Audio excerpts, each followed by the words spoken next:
Hoje eu vou falar com quem é produtor ou é agrônomo, consultor e trabalha com milho silagem. Sabia que tem como a gente não aplicar potássio no milho silagem e conseguir produzir ainda muito bem? Não aplicar nada nem de formulado com potássio, nem com cloreto em cobertura também, mas eu tenho algumas condições que a gente vai ver no vídeo de hoje. Fala pessoal, sejam todos muito bem-vindos a mais um vídeo aqui desse canal. O que eu peço para você? Deixar o like, se inscrever. Eu sempre peço isso porque dá trabalho gravar esses vídeos, né? A gente tem a edição, a gente tem que produzir o conteúdo, então o pagamento que eu peço para vocês é o like e a inscrição, e assim você nos ajuda a trazer mais e mais conteúdos como esse. Vamos lá, vamos começar falando sobre esse tema. O pessoal deve estar curioso. Como assim, Jonathan? Eu vou plantar milho para silagem e não vou utilizar nenhuma mistura de grânulos com potássio, nada, nem cloreto em cobertura, que você sempre fala que tem que aplicar muito potássio no milho, né? Como é que é isso? Então vamos ver. Então, primeiro de tudo, eu devo alertá-los que o milho ele é muito exigente do ponto de vista nutricional, tá? Milho silagem aqui. Eu vou dar, é claro, um enfoque aqui técnico, científico, mas também prático, com números para você analisar, porque eu sempre falo que o nosso canal é um canal de agricultura comercial, de uma agricultura intensiva. Então, para aquele agricultor que vai investir na lavoura dele com esperança de retorno financeiro no final. Não é o nosso canal, não tem objetivo de ser um canal de agricultura de hobby, tá? Então, tem vários canais aí no YouTube que falam sobre agricultura de hobby. Se você tem essa situação, uma mistura de grânulos lá, um 10-10-10, algum fertilizante como esse não vai trazer nenhum problema, você vai produzir.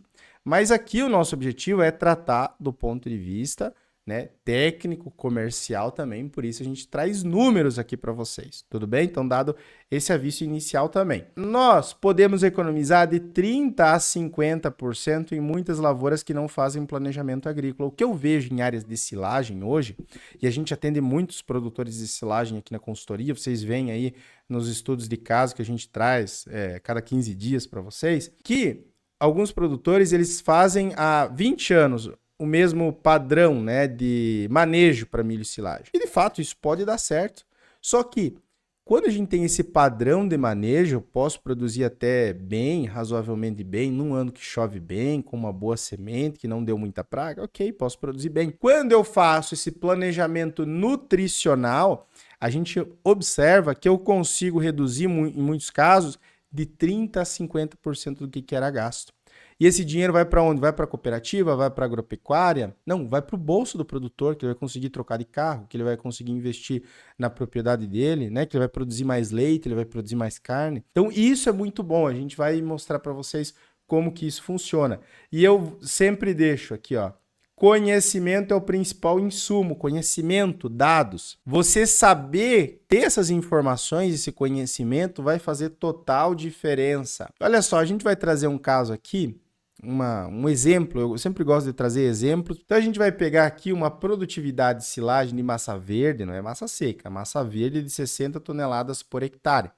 É uma excelente produção. Tem regiões do Brasil e épocas do ano que eu não consigo produzir 60 toneladas por hectare, mas eu estou trazendo um exemplo de 60 toneladas por hectare. E um solo com alto teor de potássio. E aí você pode estar se perguntando assim, Jonathan, o que seria um alto teor de potássio para silagem, na sua opinião? Bom, se você for procurar nas literaturas por aí, né, de classificação do potássio, você vai encontrar mais ou menos o número 0,25 centimol, 0,3 centimol de carga por decímetro cúbico na análise. O que eu gosto de dizer que seria um teor alto para a gente trabalhar com essa técnica que eu vou mostrar para vocês, a partir de 0,45 centimol. Então, se você pegou a sua análise de solo, tem a partir de 0,45 centimol, eu diria que de 0,4 a gente já poderia pensar em fazer dessa maneira, você já consegue plantar sem nada de potássio, nem em linha, nem em cobertura. Por quê? Esse potássio não está limitando a produtividade. Por mais que exista uma indicação de aplicar, pelo menos nessa situação aqui de 60 toneladas por hectare,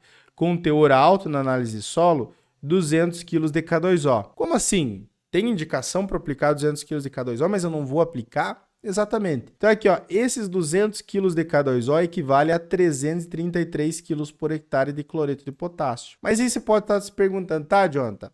Mas você falou antes que o milho silagem, ele extrai e ele exporta muito nutriente, né? Porque você está tirando a planta inteira, você está tirando o colmo, as folhas, a espiga, a planta inteira. Então você está tirando do teu sistema muito nutriente, correto? Correto. Como que você não vai colocar nada? Esse solo teu não vai se esgotar daqui 2, 3 anos? Bom, se eu não fazer nada, de fato, ele vai se esgotar.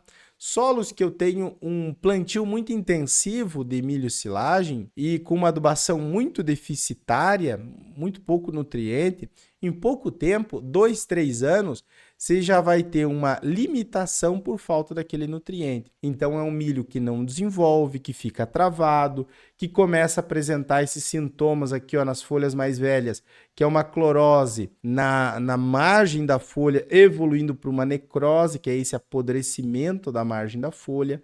Isso aqui é uma falta do nutriente que, em 2, 3 anos, mesmo em solos com altos teores de potássio, ele vai se esgotando, porque é igual o dinheiro de um banco. Imagina que você tem R$1.000 lá no banco, todo mês você tira R$50. Em 20 meses, se você não colocar nada, o teu dinheiro vai se esgotar completamente, certo? Mas se você tira R$50 todo mês e você coloca R$50, você sempre vai ter os R$1.000 lá no banco. E a mesma lógica acontece aqui no solo. Sempre falo que nós temos que compreender a disponibilidade de nutrientes no solo como se fosse um banco. Eu tenho que ir colocando numa medida parecida do que eu estou tirando, porque senão eu esgoto. Eu vou deixar aquele solo improdutivo praticamente. Vamos analisar uma situação aqui, o solo com 0,45 centimol, né? Se o solo não tiver compactado, chover bem, não existir limitação de potássio também, o que poderíamos fazer do ponto de vista de planejamento agrícola nutricional? E aqui que eu trago esse gráfico para vocês vocês entendam por que eu não vou aplicar nenhum formulado com mistura de grânulos, nenhum cloreto em cobertura. Porque quando eu tenho um solo a 0,45, seria como ele tivesse aqui, ó, nesse gráfico, 0,45. O que esse gráfico representa? É o rendimento relativo da cultura, vamos dizer, produtividade, massa de silagem produzida, e o teor do meu potássio, do meu nutriente aqui. Veja que depois de um certo nível, eu não tenho incremento de produção, incremento de rendimento relativo, à medida que eu aumento o teor daquele nutriente. Então, eu poderia ter o potássio aqui a 0,7 centimol. O que iria acontecer se ele tivesse a 0,7? Ele iria produzir mais do que o solo que tem o potássio a 0,45? Pelo potássio, não. Porque eu tenho um platô, eu tenho uma estabilização aqui depois de determinado nível com relação ao aumento de produtividade. Porém, quando eu tenho situações quando ele está muito baixo, vamos supor um solo aqui com 0,05 de potássio, o que acontece?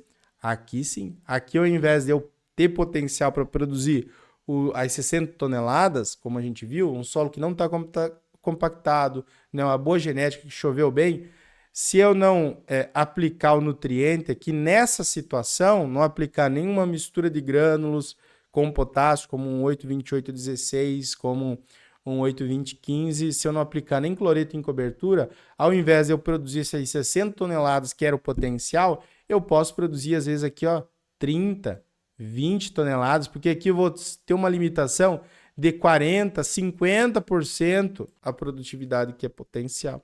Entendem como é importante a gente pensar nisso numa agricultura técnica, numa agricultura comercial? Então eu tenho duas situações, um solo que tem ali 0,05 centimol de potássio e um solo que tem 0,45 centimol. Nesse solo aqui, 0,05, 0,08, 0,10, 0,13, nessas situações, não tenho o que fazer, vou ter que aplicar. Agora, se ele está 0,45, eu vou aumentar o nível desse potássio, ele não vai responder, ele não vai produzir mais. Tá, Jonathan, o que você quer dizer com isso? Vamos lá, vou explicar para vocês já. Você poderia trabalhar com apenas fósforo e nitrogênio, por exemplo, no momento do plantio. E aí, qual que seria um produto muito interessante? Um MAP. Porque o MAP, ele é muito concentrado em fósforo. Então, geralmente, o MAP, você vai encontrar ele como 10,52,00. Por que é legal trabalhar com MAP para plantio de milho e silagem? Porque como ele é concentrado em fósforo, o nitrogênio, você vai colocar uma parte dele em cobertura, em área total, com uma ureia, com sulfato de amônio, com nitrato de amônio, e o fósforo vai tudo em linha de semeadura, e ele é muito concentrado, você não vai precisar de uma grande quantidade de MAP. Então você vai precisar lá de 130, 150 quilos por hectare, né? 180, 200 quilos, dependendo do teu nível de fósforo. Se o teu nível de fósforo estiver mais alto, você vai aplicar ali uns 70, 80 quilos de P2O5, 150 quilos de MAP já vai resolver. Agora, pode ser que o teu nível de fósforo esteja bem mais baixo, esteja lá 2 miligramas, 4, 8 miligramas, esteja baixo. Aí você tem que colocar uns 120, 130, 150, né? Dependendo da expectativa de produção que você tenha. E aí vai para 200, 250. Mas mesmo assim, você não precisa colocar muito por hectare. E aí o operacional teu vai ficar mais fácil. Você não vai precisar reabastecer toda hora a semeadora, né? Vai ser muito mais, vai render muito mais o trabalho, podemos dizer assim. Nessa situação onde eu tenho um potássio lá muito alto, muito alto, a partir de 0,45, como eu falei para vocês, eu posso trabalhar tranquilamente com um MAP no plantio e com uma cobertura de ureia sulfato de amônio. E aí eu consigo economizar muito significativamente. Mas também é importante entender outros parâmetros como o pH, o nível de fósforo, matéria orgânica, além dos micronutrientes, que não é só isso. Porque vamos imaginar, o teu solo esteja com pH de 4,5 e a saturação de base de 30%. O que acontece aqui? Você tem uma limitação, solo ácido. Aí você vai ter que primeiro fazer calagem. Beleza, fez uma boa calagem, aí depois você pode voltar para esse manejo. Então, observar esses outros parâmetros aqui também é importante. Um manejo econômico, como eu falei para vocês, com MAP aqui. Depois, em cobertura, pode ser só ureia mesmo, ou pode ser ureia e sulfato de amônio. Se às vezes o nível de enxofre estiver muito baixo, tiver lá às vezes 3 miligramas, 2, 3, 4 miligramas, eu posso fazer duas aplicações em cobertura, uma primeira com sulfato de amônio e uma segunda com ureia. Também é uma possibilidade, certo, pessoal? Então eu não posso deixar isso para trás, e observar esses fatores. E aí depois que você vai colher o milho, porque você vai transformar essa silagem em leite, você vai transformar essa silagem em carne, você vai engordar um animal. E você, vendendo esse leite, vendendo essa carne, você vai se capitalizar. Então, você economizou ali o potássio, que até a gente fez uma conta aqui para vocês. Vai ali representar uns 30%, 40%, dependendo do teu solo. 30%, 40% de economia, né, com relação à nutrição dos fertilizantes, principalmente os granulados. 30%, 40% é muito significativo. Menos do que você usaria.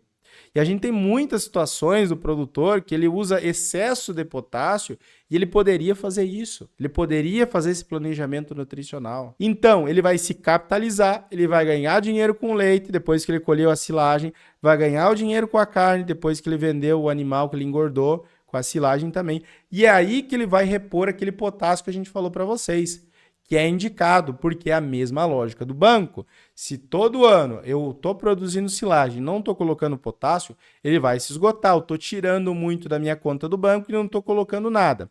Só que aqui a lógica se inverte. Eu estou colocando essa reposição quando eu já tenho dinheiro, quando eu já vendi a minha produção. Então, esses 333 quilos por hectare de cloreto de potássio, pode ser antes da implantação da cultura seguinte. Pode ser, vamos imaginar, que você vai ter milho silagem, depois você vai plantar uma pastagem para esses teus animais. A situação aqui que eu estou levantando. Na implantação dessa pastagem, uns 15, 20 dias depois, por exemplo, você poderia aplicar esse cloreto de potássio. Até mesmo, dependendo se a cultura que você for implantar em sequência for sensível, eu posso parcelar esse cloreto aqui para não ser em uma única vez e dar problema de fitotoxidez. E a cultura vai absorver esse potássio, vai produzir bem também, vai ter um solo equilibrado e você conseguiu ali manter os níveis desse elemento alto. Ele vai manter ali nessa média de 0,45. No outro ano você consegue fazer a mesma coisa. Olha só, é claro, através da análise de solo, sabendo se de fato você tem aquele nível do nutriente. A gente fez a conta aqui, ó, 333 quilos por hectare de cloreto de potássio a 1,30 o quilo, né, aproximadamente. Claro que tem variações ao longo do ano, mas só para a gente exemplificar aqui, 333 quilos por hectare a 1,30 o quilo, eu estou falando de R$ 433 por hectare de economia que você pode fazer. Então, em 10 hectares, são R$ 4.300 a mais no bolso do produtor rural. E aí, imagina uma outra situação, aquele produtor que todos os anos está colocando, isso aqui é muito comum para silagem, ele trabalha com uma mistura de grânulos na base para silagem, então um 8,28,16, um 8,20,15, até mesmo fertilizantes especiais, que são mais caros, que tem potássio, e depois ele trabalha em cobertura com 30,010, né, que é 30 de nitrogênio e 10 de potássio K2O, ou um 30,015, ou pior, um 20,020, né, que é 20 de nitrogênio e 20 de potássio. Ele está literalmente queimando dinheiro todo ano. Queimando, às vezes, mais do que isso, queimando não só esses R$ 433 que nós deixamos de aplicar, pensando do ponto de vista que a gente está colocando exatamente o que o solo está precisando, certo? Seriam aqueles 200 quilos lá que eu falei para vocês, né? Mas tem muitos casos que esse camarada aqui ele está gastando 700, 800 a mais, sem necessidade, certo? Por quê? E às vezes ele poderia aumentar um pouco o nitrogênio, dar mais produção de massa e reduzir esse potássio. Já pensou nisso? Que tem muitas áreas que tem essa situação.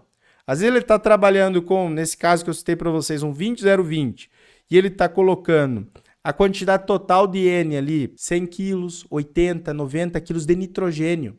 Não do 20,020, óbvio, né?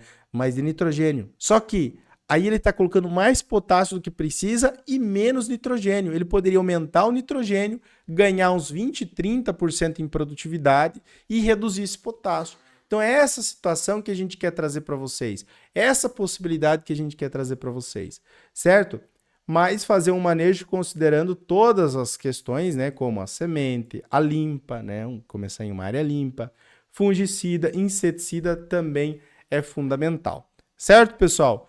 Claro, se você precisar da nossa consultoria agrícola, nosso acompanhamento completo aí para a sua área, tanto do ponto de vista aqui nutricional, que a gente faça esse planejamento para vocês, ou que a gente faça um acompanhamento completo da lavoura, aqui abaixo, no primeiro comentário fixado e também na descrição desse vídeo, você vai encontrar o link para entrar em contato conosco através do WhatsApp. Beleza, pessoal? Forte abraço, até o nosso próximo vídeo, fique com Deus e tchau, tchau.